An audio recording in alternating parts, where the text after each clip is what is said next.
చెప్తున్న కేసులో రాష్ట్ర ప్రభుత్వం సొమ్ము కొల్లగొట్టి విదేశాలకు తరలించిండ్రు. ఇక్కడి డబ్బులు తీసుకెళ్ళి లండన్లో వీళ్ళు పెట్టుబడులు పెట్టిరు వీళ్ళ కోసం. మేమేమో ప్రజల కోసం అక్కడి నుంచి పెట్టుబడులు తీసుకొచ్చినాము. వీళ్ళేమో ఇక్కడ ప్రజల సొమ్మును కొల్లగొట్టి విదేశాలలో పెట్టుబడి పెట్టుకున్నారు. ప్రజల సొమ్ము కొల్లగొట్టిన వాళ్ళ మీద కేసులు పెట్టినాం. ప్రజల కోసం సొమ్ములు తీసుకొచ్చి పెట్టుబడులు పెట్టించినందుకు మమ్మల్ని ప్రజలు అభినందిస్తారు. ఈ రెండింటికి ఉన్న తేడా ఇది.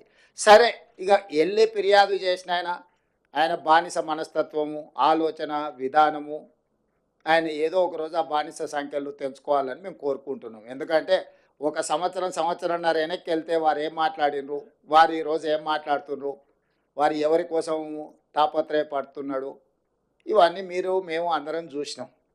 కాబట్టి ఆ విషయాలతో అసలు విషయాన్ని పక్కదారి పట్టించవచ్చని వాళ్ళు ఏమన్నా అనుకున్నా అది వాళ్ళ భ్రమ.